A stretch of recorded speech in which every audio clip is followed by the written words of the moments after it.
My name is Lydia Merrett, and this is my Voices presentation for Unit London. So the subject matter for this body of work is endurance sports, focusing on women and long-distance running predominantly.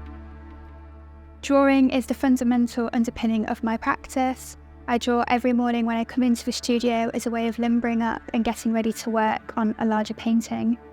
The drawings are incredibly fast. They happen in just a few fleeting seconds, and I very rarely use an eraser within these works. Any mistakes I just allow to sit and be, and I'll repeat and repeat a motif until I find something within it, and then it gets turned into a painting. For the works on canvas, I start by using one of my drawings as kind of my map, and then my painting process on canvas is actually really similar to my printmaking process.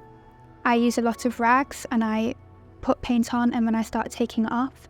So there's a lot of revealing and concealing that goes on within the painting, and like pushing and pulling colours backwards and forwards. For me, the idea of motion is really important within the work, and I suppose there's kind of this weird paradox between painting something which captures it and stills it, and trying to use the brush and the medium in a way that creates this kind of blurring. I found a lot of clarity mentally through sport, and I suppose that was the inspiration at the very beginning for this body of work. During my final year at the Slade, I became keen to explore the similarities between endurance sport and the dedication and sacrifice often needed to sustain a career as an artist. It's really important for me to represent women, and a broad range of women, being really physical, taking up space in the world, being in quite a raw state. I find it really inspiring and exciting. The most challenging piece of work I've made for this presentation has definitely been the work behind me, Moving as One. It's the largest work I've ever made. It's the most ambitious work I've ever made in the number of figures and the number of facial expressions. One of the things I wanted to get across in this work is a sense of perspective and this kind of depth within the crowd.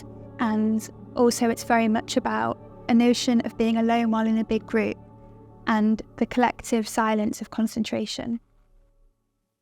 Within my practice, I make a lot of monotypes, and I adore being in the printmaking environment, working alongside other printmakers, and that kind of laborious process where you kind of never quite know what you're going to get when you peel it off the press.